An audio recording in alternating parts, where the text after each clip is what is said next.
Yep. What do you guys reckon the most important skills are to successfully run a business? I'd put my money down on a combination of finance and sales. Yeah, right. In there, I think and you need your technical skill, whatever it is. So if you're in a food company, it's sort of taken for given you're an expert in your area of specialty. But I'd say finance and sales. Depending on who you're talking to, you can debate which one's first. You don't have any money till you make a sale. I think probably the biggest weakness I've seen overall with other businesses, and I think even for us watching it, is the finance. Yeah, no, definitely. Yeah. We need the money, we need the cash in the bank. But not let it one drive the other, I guess. It's also having the complementary skills. Yeah, right. In that, it's not being driven solely by the technical aspect, but having people who can run a business but also come up with creative ideas as well, and just balancing that out. Yeah, definitely. Yeah, so just on that, what do you reckon goes into a successful working team? Is there a lot that goes into it? A lot. Yeah. No, and it constantly changes, and I think you find set the team up for where you want to be in the business and at what stage. Yeah, right. So, but you don't keep it that way, because ultimately you get to a point where you say, right, the business has gone well. And I'll just use an example. The creative person might have done their course. You don't sack them, it's time to move on. If they don't realise, you say, we're making changes, and you might swing into a more of a financial steady state, and that's when you need the number crunchers and the reliable, the boring managers, as they call it, the ones who just keep it going and everything else like that. Yeah. So I think, and finding that balance of getting that team right. Yeah, right. And it sounds harsh, but sometimes you've got to sort of change the structure of the team to reflect where you're at. Is it hard to find that balance, do you reckon, of when to do that? Oh, very much. Yeah. Because you've got to be aware of what's going on with the business, and you're still trying to run the business. It's definitely as an entrepreneur that you don't have the luxury of dozens of people. Yeah. So you're also, arms deep in the business, but also trying to look that bit forward. Yeah, definitely. And it was, So I think the answer to that is also a lot like a sports team. Like you got to have the right players, whether it's volleyball or the Matildas. So they're going to be really good at what they do, and they're going to be well managed. They're going to be so passionate about the goal, about winning. Like when you see some of those players in different sports put their bodies in harm's way, they give it everything. And when I look at what works, it's easy for us right now at this stage because it's a small team, and we're both on the same page.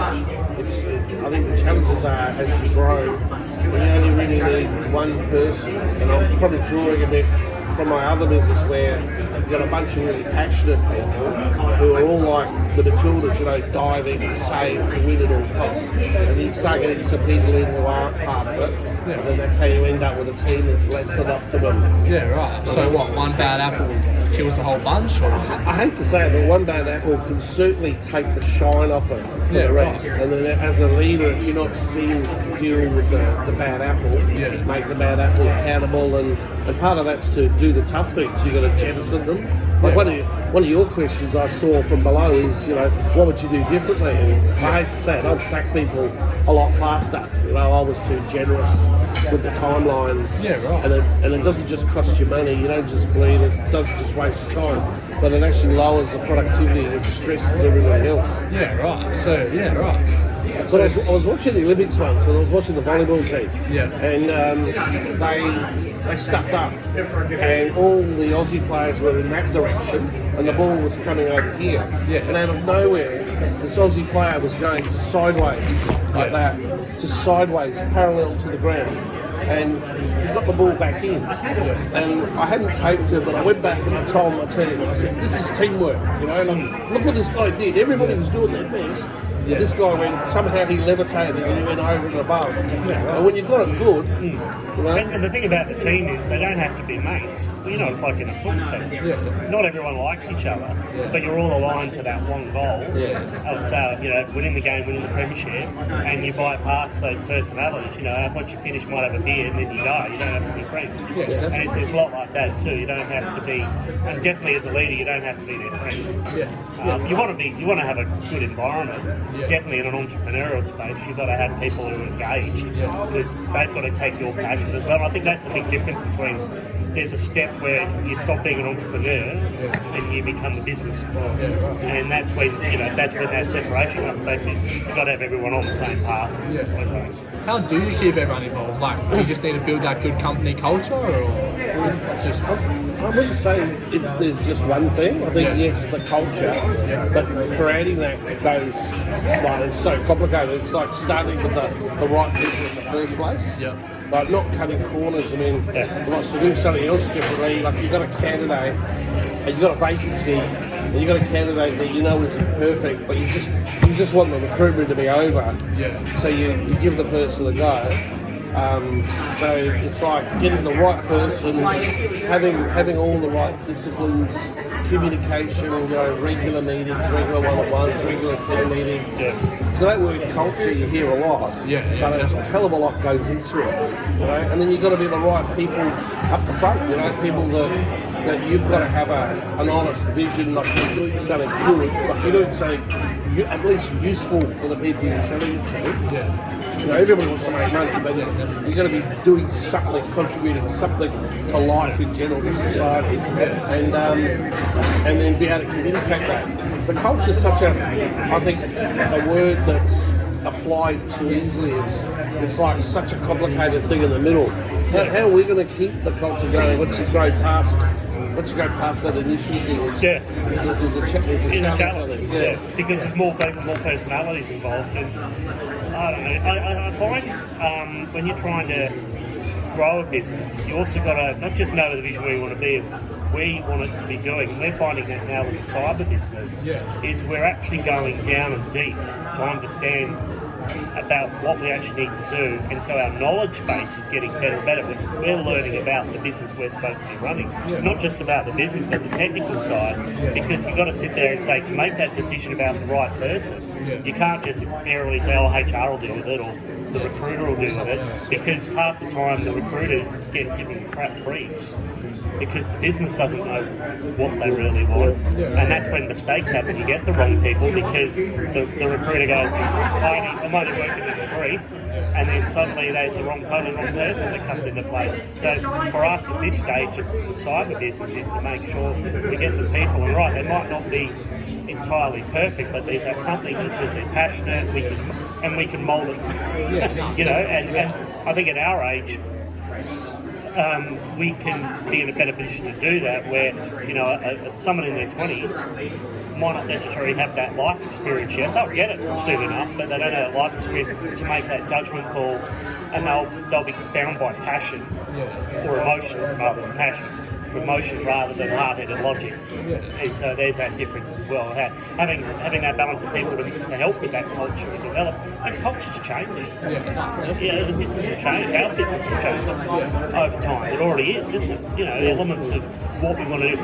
There's underlying principles and foundations that we want it to achieve, but it changes all the time. I don't think culture, even though it's like one of these touchy-feely words, I reckon it's probably quite clinical. Like it's a combination of having not the right vision, but a really worthwhile vision, powerful vision, and then good management. Somebody that isn't just a vision, there's a plan behind it of how you're going to achieve that big goal. Otherwise it's just a dream.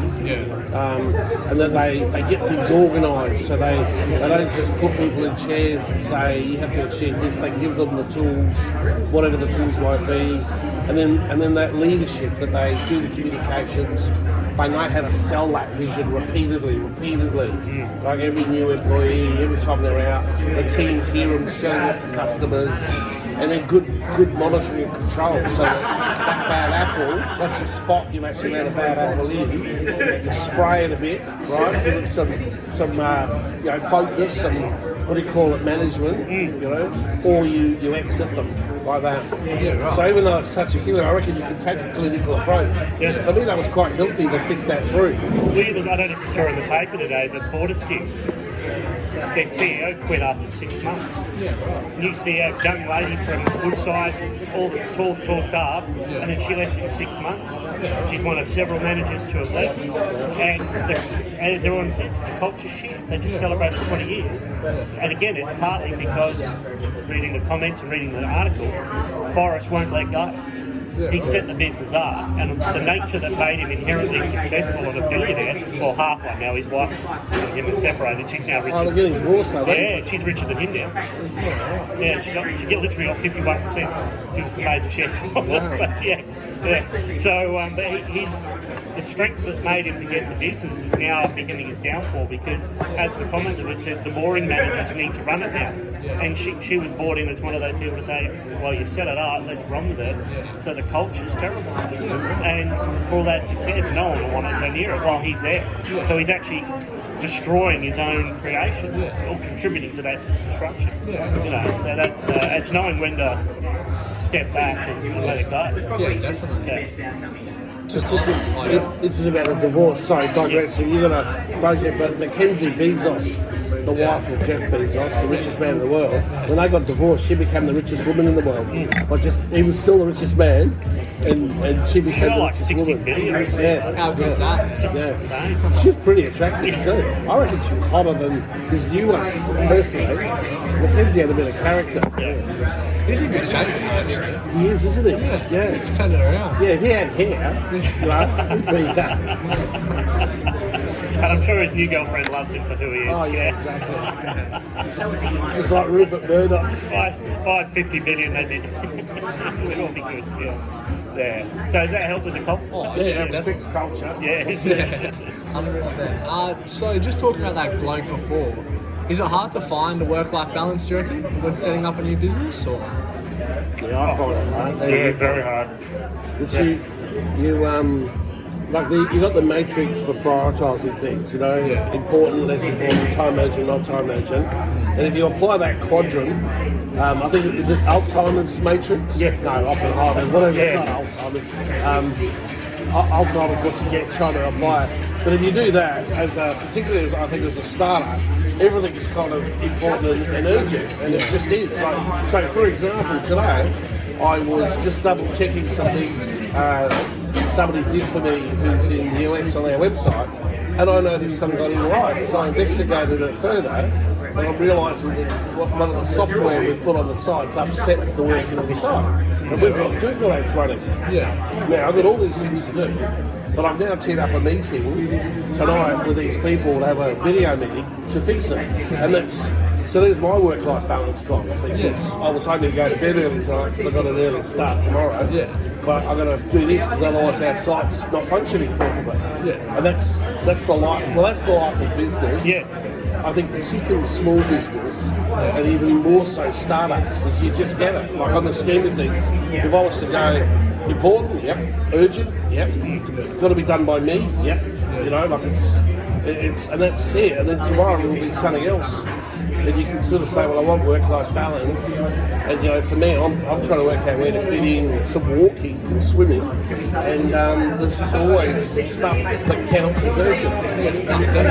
I reckon the biggest sin businesses do, and this is definitely my sin, and something I'd do differently again, is taking on too much. You know, if you think about business, and this is probably true for a lot of things, but in business, you only get a return on investment for things you finish.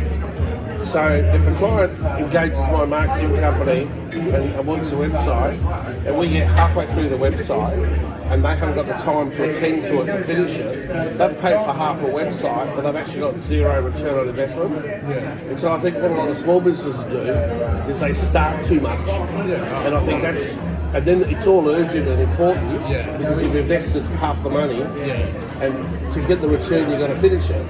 But that's where your life balance goes. Whereas if you probably were more measured in what you took on in the first place, you might be able to have more life balance. Do you reckon it'd be a slower growth if you did take that approach, though? Or? It might be faster, because if you said no to more of the wrong things, you'd have more time. Like every time you say yes to something, really you're saying no to something else. So if I say, that's a great idea, I'll give you, let's just say with the cyber business, if we were to take on every sponsor that came to us, right now we're sponsoring the Jumbo Shrimps, a baseball team in the US. But if we took on multiple sponsorships, we would just spread our hours available to things. So we made the decision to say, next 12 months we're doing them and doing it well, because the potential benefit, because they're part of a larger sports management group, so we do a good job with them. And most of them are employees of that sports management group. When you look on their background, they'll go in there. The benefit that if we keep going anywhere, everywhere, we'll fuck it up, or it'll be perceived as being wrong. And that's that aspect there. And I think it's recognising in some things that, and I guess the traditional work-life balance of family. You've got to recognise when you start something up, or even if you're a partner in a law firm or something else, if you're pulling 80, 100 hours, if that's the life you want to live, that's going to have an impact. You recognise that, and that's a discussion we have. And depending on when your children, how old they are, and I mean, we're lucky now, our kids are getting older and they're far more independent. But that comes with challenges because you want to spend that time with them at this really critical developmental stage for them. So you just balance it out. Like I said, with doing what I did to go to the Edinburgh. So I go there, or I'll go for a walk while he's doing rugby training, or I'm listening to something, or I take phone calls. You just learn to use your time more efficiently and balance that through in that space. But knowing that, and I think if you've got your staff coming in, if you've got a staff who wants to do 9 to 5, at the startup phase, you're going to have to be pulling some flexibility. If they just sort of go, no, I've got to leave. My weekends are sacrosanct. We go, well, maybe public services for you, not for any sort of business. And I'd be even the same, even in big corporates sometimes. But you've got to be in a position where you can say no. That's the big thing about work-life balance. Having that to say stop. And that makes a big difference. And having the confidence to say stop. Yeah, definitely. You got worth it, obviously, or do you reckon it's worth it, putting in all this time and effort? I think so. You build something, you create a lifestyle that you enjoy. And working for yourself, we're both ex-corporate, so we've both worked inside big companies. And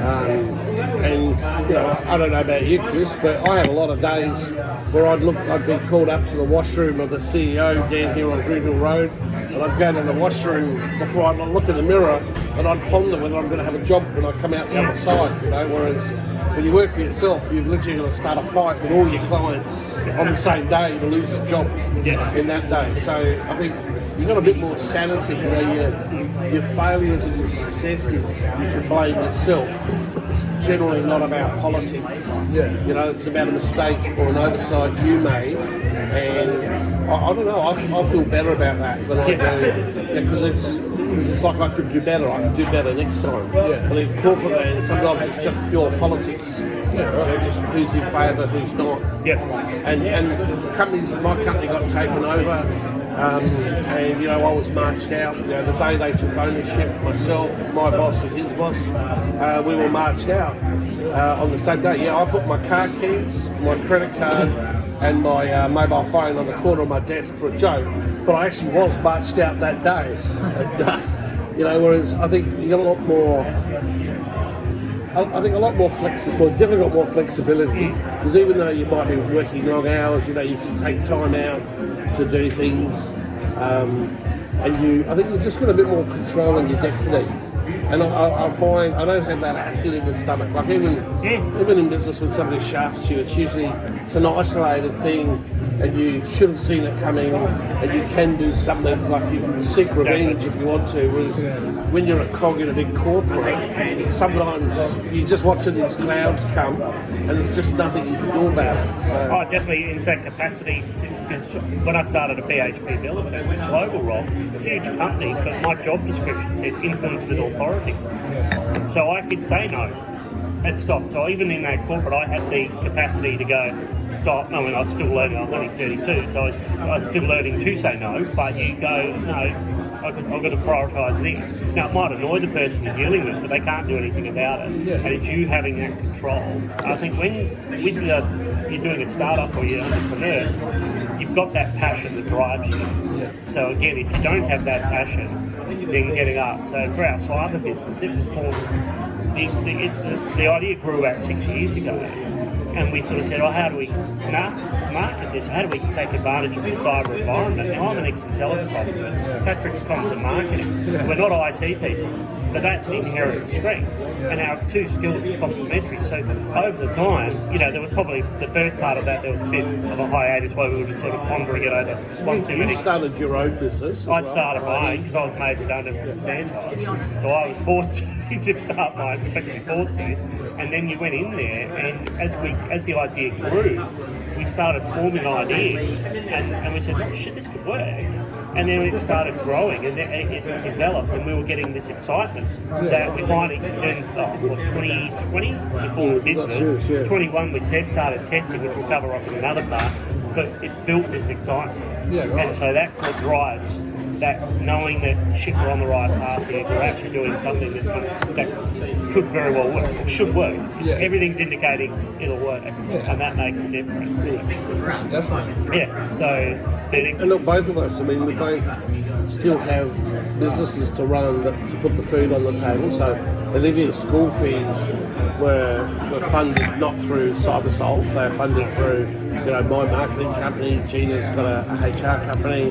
That's what paid for the school fees. So we're not you drawing income yet on. Yeah, you can't drop everything, because when you're in startup, I mean, Chris has made some very significant sales, and the business actually had some good revenue, but not to the extent where we could give up our day jobs to draw a salary. Well, we could, but our wives would have to double the amount of hours they work.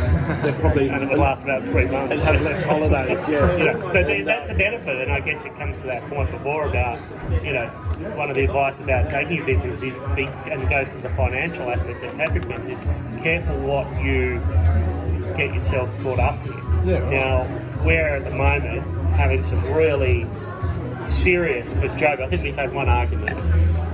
What was the argument? I disagree. I said this could count as our first argument, but I forgot what it was. It was pretty significant. And that's where the good thing is of the complementary personality types, is that we can have good discussions. So we're really sitting down and going, we really got to lock in and keep our costs down, costs low. Fortunately, we don't have any debt. We don't owe anyone anything. We haven't gone to a bank. We haven't gone to a venture capital. And you hear a lot of that with startups and venture capital. They've got funding, seed funding. That's all sounds great, but there's a point where those people want their return on investment, and their motivation might not be yours as the entrepreneur. And bet you London will agree, they'll want to call the shots just when you're thinking, hang on, I want to do that. And there's a lot of tension and a lot of stress. And you see some companies that'll buy the nice office, buy all the equipment, have the logos, have all of this type of thing, the monogram phone and everything else. And you're thinking, who's paying for that? It's not coming from revenue. So they're building this front, and then they've got the 50 staff, and they've got to find work for 50 staff. So it's managing that, keeping those costs down, and saying, I won't employ staff, I'll use contractors, which we do. We'll be at a point, hopefully, where we can bring, but we're not going to have cast of thousands, because again, that's a cost. And once you start bringing in, it sounds quite cynical, once you start bringing in people, they then become the problem. I had a friend of mine, he was a Poultney parent. He said the most exciting time he had when he had his IT business was when he had 6 people. No, sorry, he said he's now got 35 people. And he goes, the most exciting and happiest and most profitable that he was at was when his business was 6. Because he said, most of my time now is spent dealing with people's shit, as he put it. He says, I don't do... And as a result, he was losing his passion. You could tell, we were having a few of these, we popped into the pub, and you could tell he's freaking over it. Because the stuff that he excited him, he's not doing anymore. Someone else in the business is probably doing that. Who then comes to him with complaints about Joe down the hall or Jenny or whatever it is. So you're dealing with that. So you don't want to have that type of distraction definitely early. There might be a point where you do, but yeah, there's some of the things to really manage that. Managing growth is actually often harder in a lot of ways. For sure. You've got to manage success because everyone gets a rush of luck. We want to go to the US, so we'll grow the US, so they get a big loan for $100 million to enter the US, and suddenly realise that shit, it hasn't worked. And we've been part of our success at the moment where we're at has been we went through rigorous beta testing of our products. We didn't just rush the products out. We ran a better part of a year, over a year. We were fortunate we had relationships with good companies, large companies and small ones.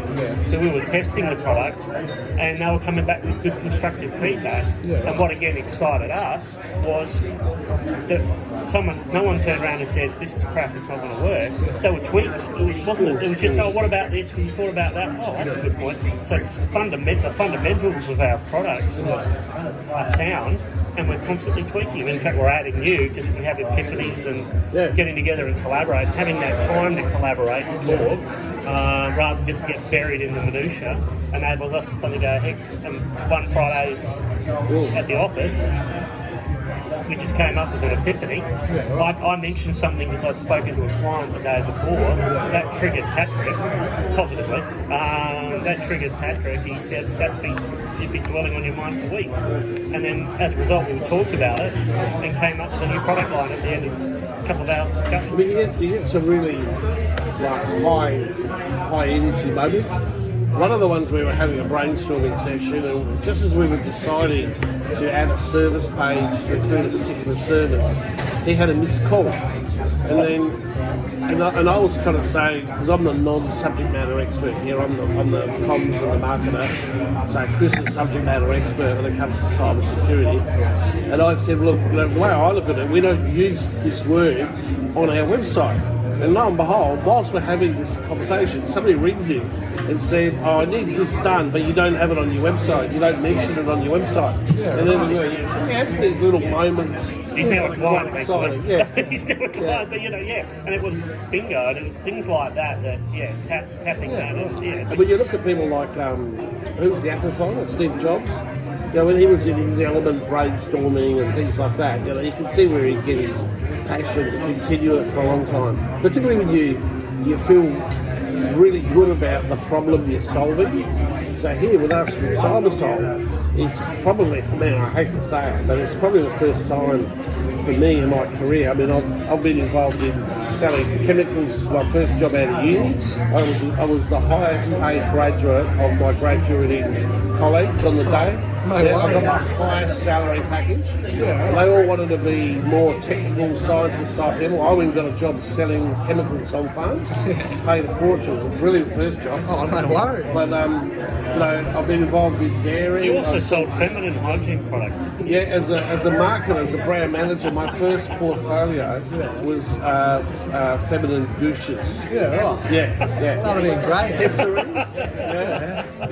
Around the office, the men would whisper, it's a sea of a job, but somebody's got to do it. It was horrible. It was. But anyway, because the worst part about it is, of course, the only women that need this drug are when they're not well, and that's the last time you want to actually even have a conversation about it. Anyway, we'll park that one.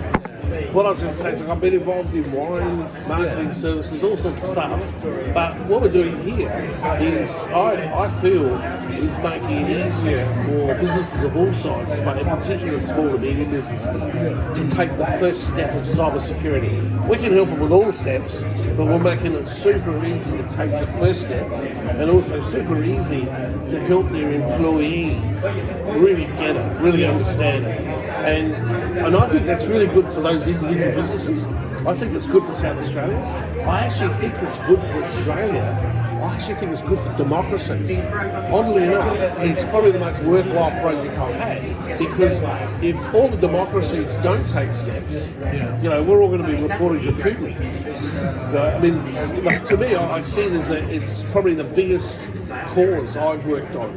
So when we brainstorm and we come up with an innovation, one of our brainstorms was a really cost-effective and easy way of employees getting up to speed really quickly and then a real topper.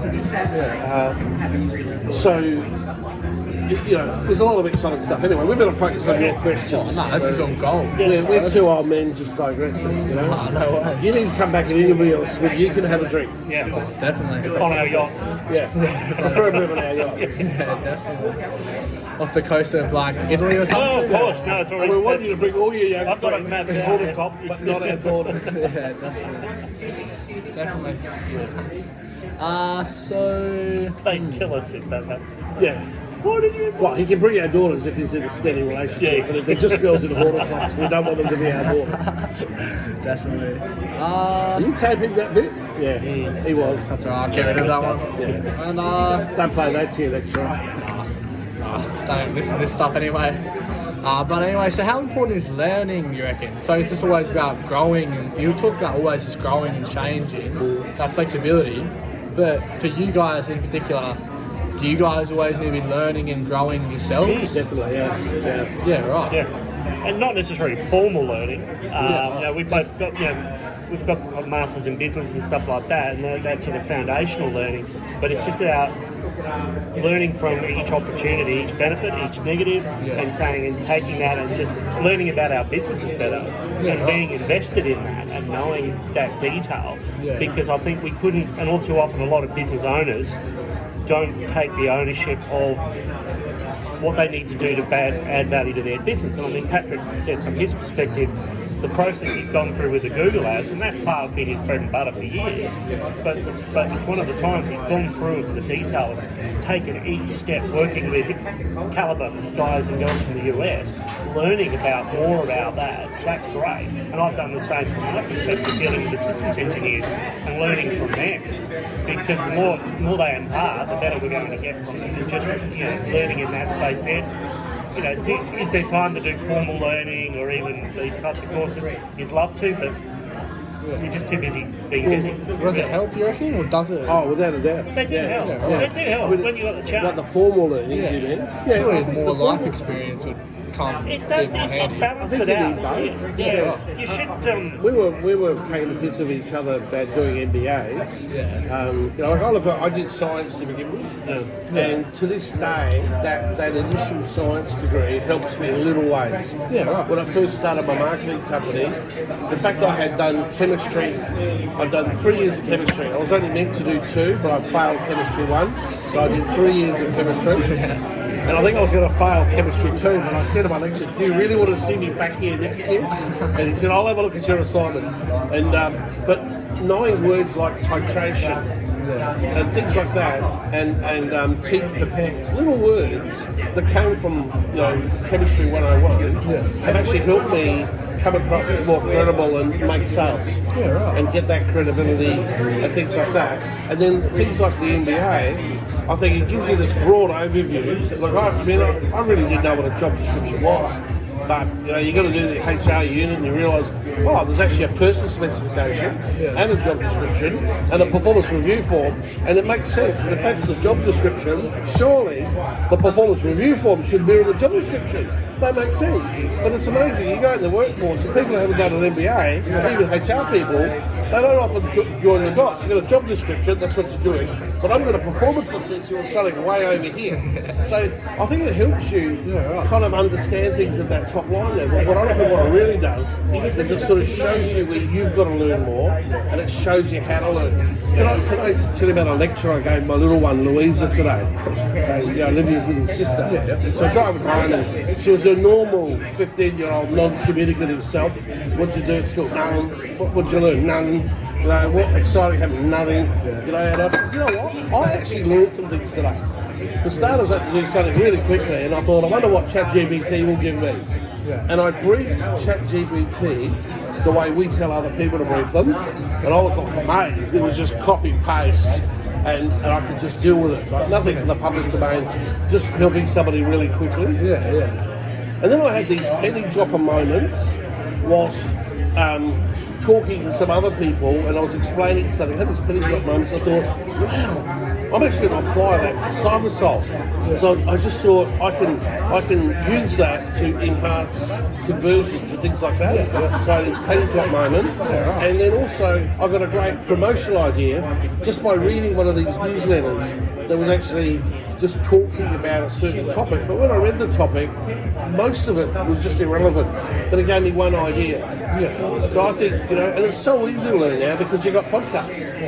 But it's just such an easy way. Formal training, I think, whatever you're going to do with learning is looking at it, how it's going to help you move to the next step and how to do that.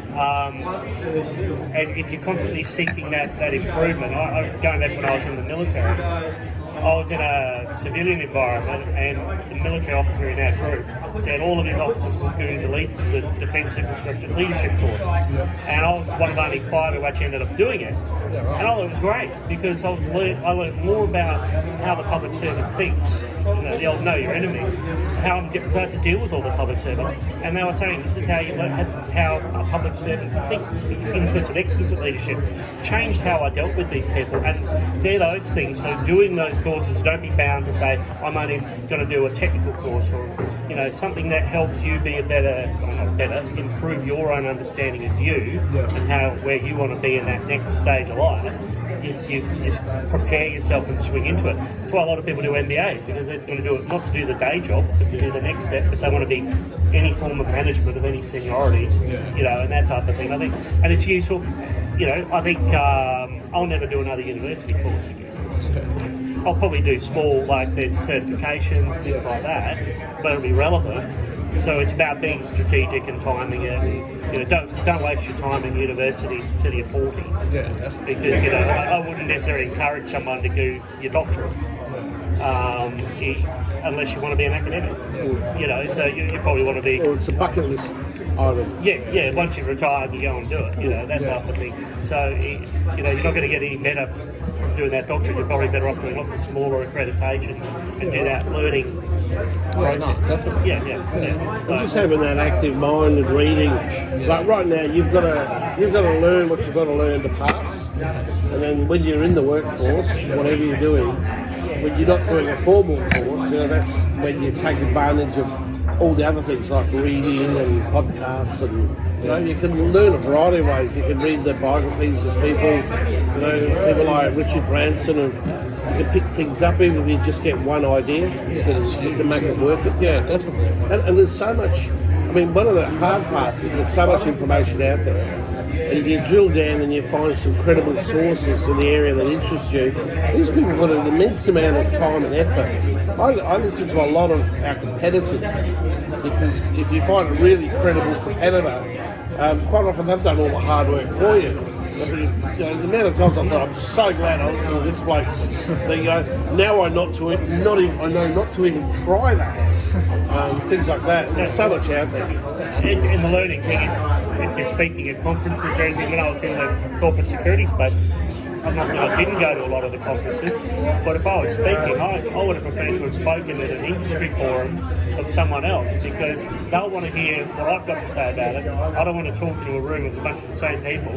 Half of them would disagree with me anyway. Apart from socially, it'd be fun, but you go out and challenge yourself, because when you go to talk at a conference of insurers or someone else like that, they're going to be asking probing questions of you, and you'll be challenged by it, and that's what you want. You don't want to sit there in a room of groupthink, and talk to them, and they'll ask. They're not going to be rude about it, most of them, but they just want to know, and they'll challenge you. And if you're up to it, it puts you in a good space, and then they know, he's the guy to talk to, and that type of thing. So you don't get caught in your own bubble of your own where you're working. And I guess if you're like saying going into accounting and commerce, you're going to have lots of different clients. Now, you don't have to know everything about what they do, but you're going to need to know enough to go in there and say, if I'm advising engineers, I probably should find out how engineers tick. All that type of thing. I mean, if I was to live my life again, that first job out of uni, I'd put far more emphasis on learning there. But not in a way that bores me shitless, but in a way that you learn stuff. And I'd focus on really, really learning how to do my immediate job to such a point that you're a hero. Yeah, right. But I was probably, at the very beginning, I always was a bit ambitious for the next job. So I started doing an MBA probably 2 years out of uni. Was what I should have done, is just really hone my craft. Yeah, right. And I should have been volunteering for all these sales courses, but I sort of, you know, and I mean, I did okay in all of that. So. But I think I could have done more. Yeah, right. So if I was giving advice to somebody at your stage, I'd say when you get out, take advantage of the learning, because it can be your real edge. You know, if you're, you know, when you get out, you're going to have more freedom than you've ever had. You're going to have more money. You're going to have a proper job. And there's a Before you get married, then it all goes, mate. There's this window. Right? There's this window. And what I recommend is those first couple of years, instead of just pushing it against the wall, invest a bit of just your time, even if it's instead of listening to the radio in the car and learning, because I think it'll give you a real edge. Yeah, definitely. And, is that wise advice? Very wise, very sage. And I remember when I did my Masters in Canberra, I was 29, 30 when I finished it, and a lot of the guys, I was married, but didn't have kids at that time, and all the guys and girls I was doing it with who had children said, "You're so smart getting it out of the way before kids come on the scene," because, you know, they said there's nothing work as hard. You know, they're working during the day, they're doing uni, then they come home, and, you know, the kids rightly, you know, want to have time with mum and dad, and then it's a grind, you know. So if you can do that sort of formalised learning without distractions, it just takes that pressure off. Then you can do the little vocational courses and stuff like that. That's fine. That doesn't take, because then that comes back to that work-life balance. So you sit there and go, I've got the business, but now I've got this bit of time that the kids have got the priority, or something else like that. Or make them employees. Olivia was saying she did a bit of filing for you back in the day, or? Yeah. She's done a bit for all of it. In fact, probably her shining star is last Christmas. She produced all the promotional mugs. She did such a good job. And Gina's breaking her bananas right now, because Gina wants to do another one. But I found a little guy that does these caricatures. So we got Gina's team, and we did a caricature of the 12 team members. So they all get a mug that has a caricature of them. And the guy did it really well. All the women said, "You've made me look taller and slimmer," right? And then on the other side of the mug is the whole team. And sort of the caricatures are sort of a bit crazy, funny, but they're so realistic. And I mean, I coordinated the caricature guy, but Olivia put that all together, did the artwork, got the mugs printed. They came out perfectly. And then on the side, she did a couple of personal ones for Judah and I that got photos of the girls as they're growing up. So really touch it. Yeah, right, that's sick. That's more memorable than the filing she did for me back in my old office. Definitely. What would you guys say the biggest challenges are that you've had to face on your journeys? Sales, cash flow, finance, sales. It's keeping focus. Actually, time. Yeah, you're right, isn't it? But keeping focus on the task is everything Patrick said is correct. Today, the challenge is we're at this. It's not a tipping point. That sounds too drastic. But we're at a point where we can see things are happening, but there's an impatience to make it happen. But having that discipline of ourselves and each other to say, let it go its course. Don't rush. Don't, because that's when you make mistakes. Because if if our more emotional side's got ahead of us, we could be going down the path. We're not giving what we're doing the time to work. Despite all the best advice saying it takes time, give it time. You know, we're a third of the way through the Google Ads campaign. As frustrated you just want to go, you just go.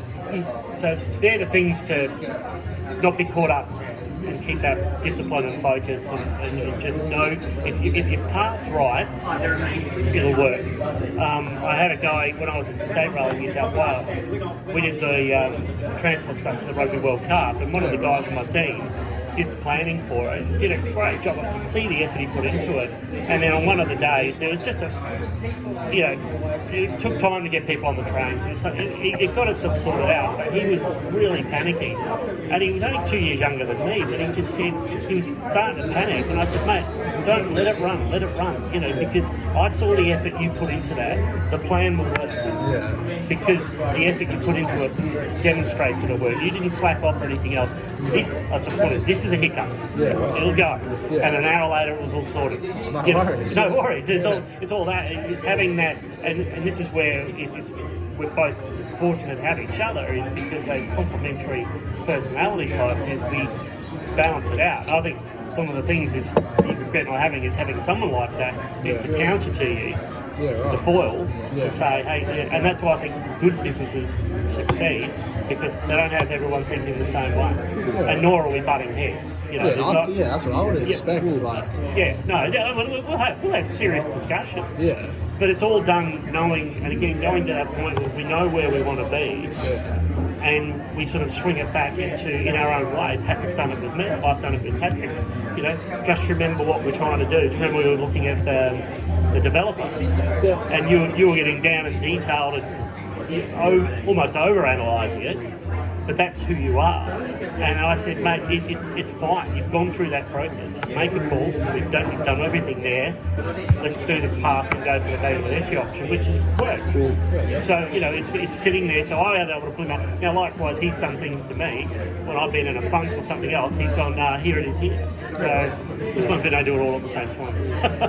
If you look at barriers, I think it's the first three is sort of money, finance, sales, and time. Sales and time are very closely linked. But you can spend a lot of time building a product, but you've still got to get the sales. You've got to have a bit of a bankroll. You've either got to have another business that can fund it, or sort of a war chest. Finding the time to push it forward is hard. And then I think as you grow, people, isn't it? That's the next one. If I look at all the business owners that I've worked with over the years, once they're half successful, people send the biggest headache. The back end, it's just getting the right staff, managing them, and half the time it's their own fault. That they haven't got the right people, or they haven't managed them. But the end result's the same. I was saying 2% of your people are 98% of your problem. It's true. It's they are. If you pin it down, a team of 10 people, one person will be most of your issues and most of your grief. The rest is just getting on with it. And I think in a way around that is is planning ahead, but not committing too far ahead. So for us at the moment, we've got a small group of people who are supporting us, but at the same time, we're telling them, do you know of anyone? Because definitely in the cyberspace, any technical skills are hard to find. Good technical people are even harder.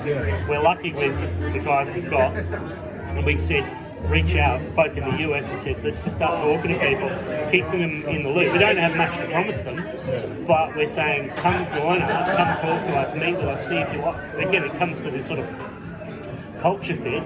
Do you like what we're doing? And Mason in the US saw our website, spoke to Hayden, who's the guy over there with us in Florida, and they were talking. He likes the product. He can see the benefit of it. So he's deep down probably quite excited potentially, and he's at a stage where he wants to grow his career. So, but how do you keep people like him going? You just got to keep them engaged, keep them talking. Same with George. George is looking for. He's Adelaide based. He's looking for people who can potentially come in, because the great thing about it is once that picks up, one or two people aren't going to be enough. But then you've got to go and find them, and again, that's where you almost got to have them sitting in your pocket. At least you've passed, those people have passed a degree of due diligence. A, for the fact they're still hanging around when you're not giving them anything, rather than suddenly go, oh shit, I've got to get 6 people. That's when the bad apples turn. Because you're desperate to get people in, and to be honest, if they're available, if you think about it, if they're available at short notice, there might be something. There's a reason for that. Yeah, it's balancing that, isn't it? But Yeah. I think unless you happen to be standing in exactly the right place at exactly the right time, which are these once in a lifetime things, then if you're going to create, if you're working on something, if it was easy, somebody's already done it. Yeah, right. So what you're doing, if it's going to be something new as a startup or an entrepreneur, if it's going to be something useful and successful, the chances are it's got to be hard. Yeah, right. You've got so many stories of people that invented the telephone way before its time type of thing.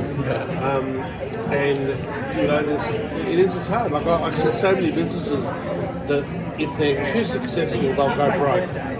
And for us, we had a Christmas campaign where I was feeling pretty good about it, and so we teed up, with our small team, fledgling team at the time. Would you be able to work through this period of Christmas? Would you be able to work through that? He was a heathen, so Christmas didn't matter. That one was a Muslim, so some of us did Ramadan. And then we got no sales. But if we hadn't done that, sales would have gone through the roof, and we would have let everybody down. And I see that with so many clients. They have the resources to send 2 containers to China, but they get an order for 10, and they're stuffed. Things like that. And that's why I say, you need access to the money in some way, or to manage it really well. You need to get sales. You've got to have the time up front, and then as soon as you got that under control, then it's your people. But have to continue to manage that. I think a lot of businesses don't plan ahead in that regard. And my intelligence background, we're always taught to fight tomorrow's battle.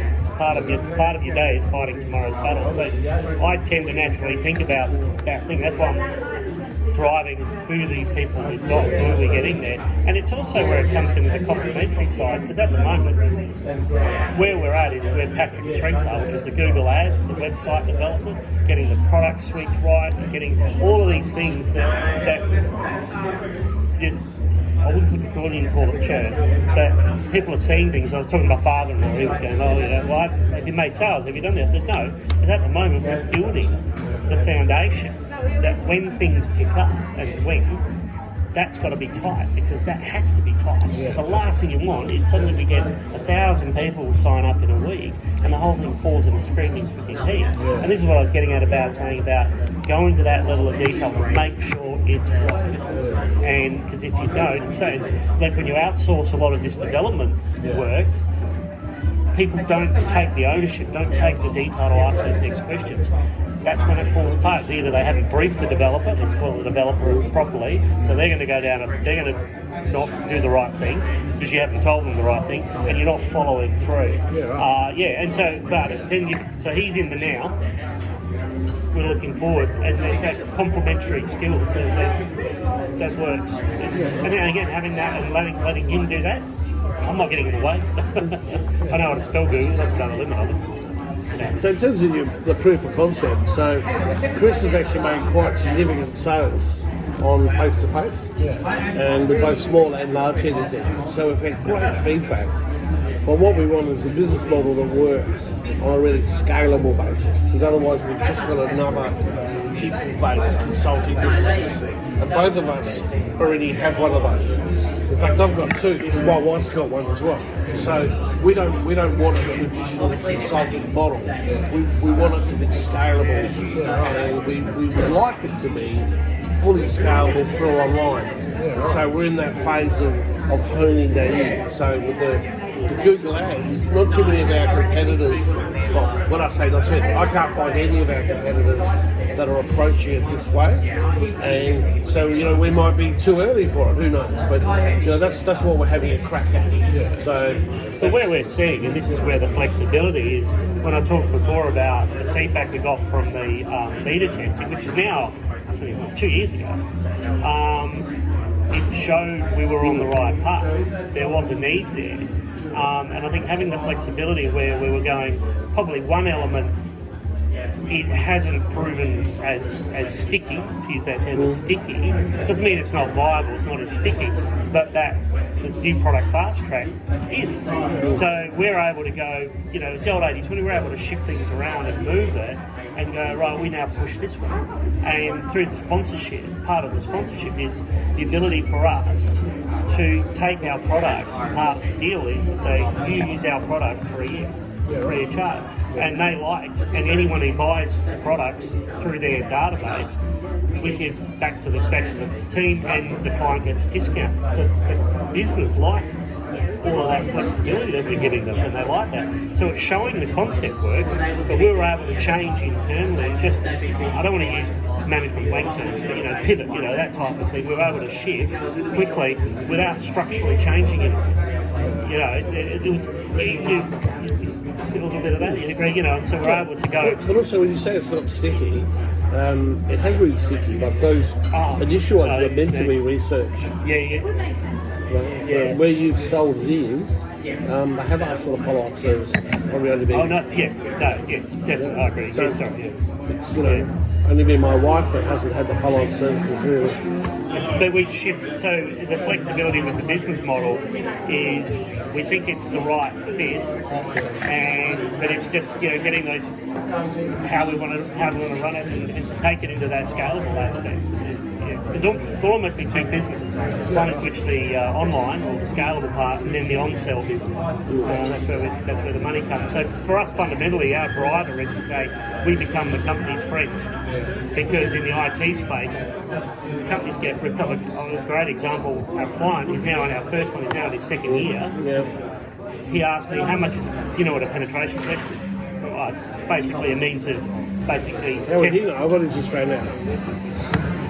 Well, I read it yesterday, so I'm the expert. No, it's the penetration testing. It's a means of testing the integrity of your system. So someone comes in and tries to basically hack into you. So he said, how much is a pen test, Chris? And I went, I'll check with George, our systems engineer. And I said, George, how many? He says, how many people? About 4 people in the company. George goes, less than $5,000. Just straight up, less than 5, because it's done on numbers of people at the time. That's the calculation and the depth and complexity. But he said less than $5,000. And I went back to the CEO and he said, that's interesting, because the IT company that's supporting me, we're going to charge me $25,000. And we went, so as a result, we're now in the second year. So that's how we help the businesses. Because I think in this climate is people, because there's this strong drive to have good cyber protection, companies are going, we'll rip you off. So we're there to help them and challenge. And, as we've said, I've had 2 clients change their IT provider based on our product. The assessment side is highlighted, and we go, here's a gap, and what do we do? And they said, go ask your IT company, can they do it? And they went, no, they can't. See, when we hear that we're offering something for 5, the competitors are offering for 25, we could say, we should increase our prices by 5 times. But then we would just be doing the same thing, the same consulting model. What we're trying to do is build a completely different business, which actually will rely on a lower price point. So people aren't going to come online and purchase, look, it's only 25,000, I'll just click on that. But we're offering, and that's actually the wrong comparative service, but there might be another service that's say 5 to 10,000. We're offering it for 750. Our service isn't as thorough or comprehensive as that. But you know what? It's actually exactly what you need to get started. And this will be more thorough, but will probably bog you down for longer and actually be less good to get you started. So, and again, the feedback we've got from the product has been very clear, very concise. It's what they need. They just want to start. Go to Patrick's point before. We can make more money today by just timesing our prices by 5 or by 4 than we did 20. So, but at the same time, then we'll just be building another consulting business. So we're trying to build something that's more scalable, which means, that's why you need the finance, the cash, over time to sort of trade through it until you get the traction. And I know we digress a lot, but that's good. I want to make sure you get your questions answered. Yeah, no, definitely. But you obviously, that's going to work? We'd like to think it will. Our plan, our solution to my mind, and then we put it in not exactly a robust research survey, but we put it to people who are our target market, who really see it. One of our biggest risks is it not being seen as credible, because we're literally saying purchase this online for $750 instead of having a consultant come around and charge you $5,000 or more. Is what we're saying. So the risk is people don't take it seriously. Definitely. They say, well, to do it properly, we've got to talk to somebody, talk to a human. And we've developed software that will assist in streamlining that process. And we have different versions. We have a version that's $150, but it's not as good as the $750 version includes a cyber expert. A person. Right. So we've got different layers. If you want to spend 25 grand, you can spend that with us as well. We're happy, but we'll actually give you more value because we'll do more things for you. Definitely. And we think in today's climate where we're heading in, people know they still need to spend the money, but they don't need to spend a lot of money. And I've the client who the referral that I was talking to, I've just put the final proposal into it, and the way we're framing it is saying you don't need, like for example, a vulnerability scan can be done. There's varying commercial products and everything else, some obviously more expensive than others. We said where you are at the moment, where you just have to demonstrate that you're doing something to other suppliers. That's his stress point. He says, I'm building a proposal, I need to make sure that what I've got will meet their requirements. I said, well, you don't need to spend $5 grand on a vulnerability scan. George is going to do it. George can do it with free software, and it'll cost, I think, $1,600 one day. Right. Now they're going to look at that and go, that meets the need. Bang, And then even big companies. One of my clients is at 1,500 cleaners, 2,500 cleaners. Talking to the head of HR, and she says, "Can it do this?" I said, "Yep." She's going, "This is fast track." The training package for them was just under $4 grand. Another company that the IT provider doing is 15,000. Right. And she just went, well, I've got to get it done first, but that type of thing. They're just looking at it, and you can just see their whole mindset is they're going, they've got to watch their dollars as well, even big companies. So if they can achieve the outcome for theirs, and we're going to reach out further. So for example, the Jumbo Shrimps is we now have access to their email database of 125,000 members. So that now gives us, and if 1% of them comes to the party, they're getting a whole pile of money back. So that's the benefit, because we're able to give that value proposition, and hopefully the product suite we've got will do more than 1%. It might do 10% of that member database. So our solution has capitalised on innovation in terms of software. No, right. Do you want a glass of wine? Probably just a glass. Yeah. Probably don't need another bottle. No. I tried finding nuts, but they don't have any food. There's no food. How do they know? How would the company know that it meets their needs? That is the marketing challenge. So that's sort of my job in it all. The thing about it is, our solution, I think, is not only lower cost, but I think it's better in that it's easy to get started. So like if you get a really complicated, well, just say like, for my father is an old codger. An iPhone to him is really overcomplicated to him because it's got so many features. Definitely. It costs $1,000. What he wants is that little cheap $100 Telstra phone. Just to ring people. He thinks it's just a phone. Text is optional. And we're a little bit like that. What we're saying is we're actually just going to do what you need to get started. We don't even intend to do all the different services. So if it's software solutions you need, we'll point you in the right direction. So we're an independent resource on that. So it's not just a lower cost option. It's a better start. And so that makes it a marketing challenge. And most of our competitors are very sort of cybersecurity driven. So they got Chris's skill set and probably less of my skill set.